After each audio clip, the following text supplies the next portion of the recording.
todos e a todas. Nesta apresentação vou abordar o efeito da infecção de árvores ribeirinhas por micro-organismos patogénicos na decomposição de folhado em ribeiros.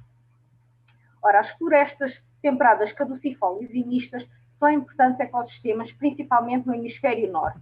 No entanto, estão sujeitas a múltiplos fatores de stress, nomeadamente a infecção por micro-organismos patogénicos que causam doenças devastadoras e extensa mortalidade. E os efeitos destas infecções das árvores ribeirinhas pode-se fazer notar não só no ecossistema terrestre, mas também nos ecossistemas aquáticos que dependam fortemente de matéria orgânica produzida na floresta circundante. Por exemplo, os ribeiros de floresta dependem desta vegetação circundante e da matéria orgânica por ela produzida como fonte de nutrientes e energia. E esta folhada, quando entra na água, é decomposta e a energia e nutrientes que contém é incorporada na cadeia trófica aquática por meio da decomposição, que é grandemente levada a cabo pelos micro-organismos aquáticos, que levam à decomposição desta folhada e, ao mesmo tempo, aumentam a sua palatabilidade, tornando-a mais atraente para os consumidores. Claro que a decomposição desta folhada, a taxa a que este processo decorre, vai depender das características intrínsecas da folhada, pelo que este processo, a meio aquático, pode ser afetado pela infecção das árvores ribeirinhas se esta infecção levar a alterações nas características da folhada. Neste estudo vamos abordar o efeito de 3 doenças. A primeira delas é a doença da tinta do castanheiro, que é causada pela infecção da castanha sativa pelo Omnicetes Phytophthora cinnamomum. É uma doença que está amplamente distribuída na Europa e também na América do Norte e que causa, no estado avançado, a mortalidade dos castanheiros. Esta doença pode afetar os ribeiros de floresta, uma vez que o castanheiro é uma espécie dominante na floresta caducifólia temperada, contribuindo com grande quantidade de matéria orgânica para os ribeiros no outono. A nossa segunda doença é a doença da tinta do amieiro, causada pela infecção dos alvos pelo complexo Phytophthora alum. É uma doença também que está distribuída na Europa e que, obviamente, pode ter efeitos nos ribeiros de floresta, uma vez que o amieiro é uma espécie ripária central nestes ecossistemas. A nossa terceira doença é a doença holandeira do lumeiro, causada pela infecção dos minor pelo Ascomycetes osteostoma novuculum. É uma doença que está amplamente distribuída na Europa e na América do Norte, onde dizimou grande parte das populações do lumeiro. O lumeiro, por ser uma espécie ripária, pode transferir estes efeitos negativos também para o meio aquático. Ora, neste estudo o que fizemos foi recolher folhada destas 3 espécies, a castanheiro, amieiro e o lumeiro, de árvores saudáveis, sintomáticas e altamente sintomáticas, numa região em Espanha, numa zona ripária, numa região em Espanha. E esta folhada foi analisada para testar a seguinte hipótese.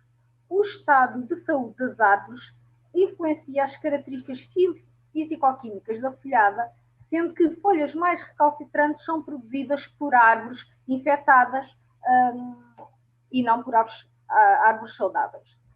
Em seguida, avaliámos a colonização microbiana e o processamento desta folhada de árvores de diferentes estados de saúde em microcosmos em laboratório para testar as seguintes hipóteses. A atividade microbiana é menor na folhada de árvores infectadas do que na folhada de árvores saudáveis. A decomposição da folhada é mais lenta para árvores infectadas do que saudáveis e a comunidade dos decompositores microbianos é afetada pelo estado de saúde da árvore. Ora, de facto, no que diz respeito às características da folhada, verificámos que a infecção afeta estas características, no entanto, não de maneira consistente para as 3 espécies. No caso do castanheiro, a infecção por Phytophthora cinnamomum leva a um aumento da dureza foliar e também da concentração de polifenóis, que são compostos secundários. No caso do amieiro, a infecção leva a uma diminuição da concentração de azoto, no caso de árvores sintomáticas, e um aumento na concentração de fósforo no caso das árvores altamente sintomáticas. Enquanto no caso do ulmeiro, a infecção por Ophiostoma novo-ulme leva a um aumento da concentração de polifenóis, no caso de árvores sintomáticas, e um aumento na concentração de azoto, no caso de árvores infectadas, comparadas com as árvores saudáveis. De seguida, usamos discos de folhada destas 3 espécies, nos 3 estádios de infecção, e realizamos uma experiência em laboratório em que procedemos a uma incubação que durou 11, 32 ou 57 dias. Sendo que os microcosmos foram incubados em shakers com agitação a 13 graus, sob um fotoperíodo de 12 horas luz, 12 horas escuro. E os microcosmos que foram sacrificados nestas 3 datas da amostragem foram analisados para a massa remanescente, que nos dá a indicação da taxa de decomposição, a dureza foliar, que é uma medida de degradação enzimática, a biomassa de fungos, compositores aquáticos, a taxa de esporulação, que nos dá uma medida de atividade reprodutiva, e o metabolismo microbiano medido pelo consumo de oxigênio. Ora, então agora, alguns resultados. No caso da infecção do castanheiro por Phytophthora cinnamomum, verificamos que esta leva a uma diminuição da decomposição, sendo que as taxas de decomposição são mais lentas no caso de folhada de árvores altamente sintomáticas, quando comparados com os 2 outros estádios de saúde.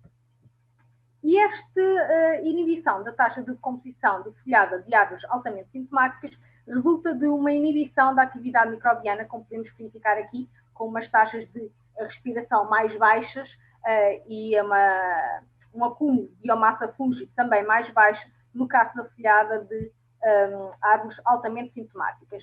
Isto tem resultado, então, da tal maior dureza e maior concentração de polifenóis nestas árvores. No caso do lamieiro, a infecção por Phytophthora alni levou a um aumento da taxa de decomposição, sendo esta mais rápida para a folhada de árvores altamente sintomáticas do que para os 2 outros estados de saúde.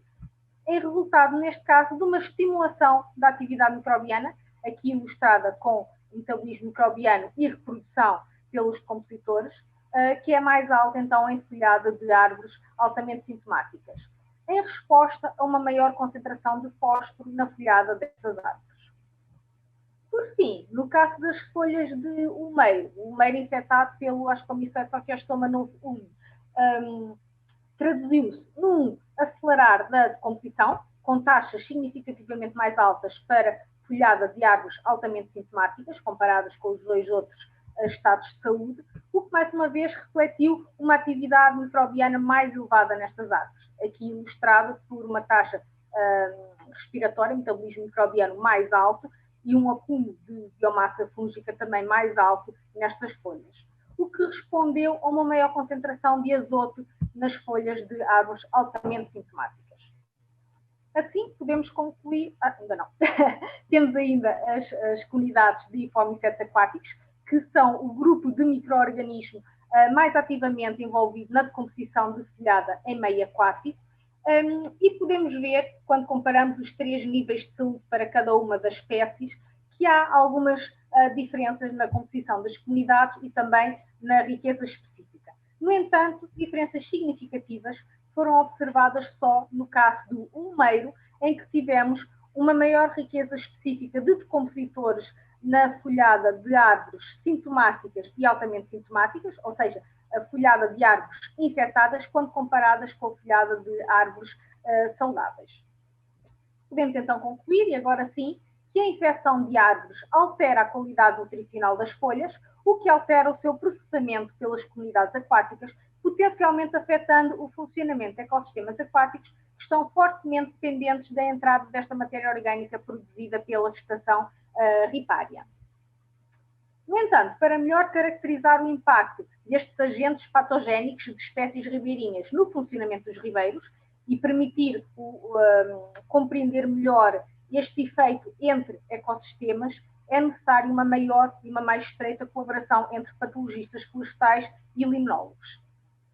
E com esta reflexão termino, agradecendo a todos pela atenção.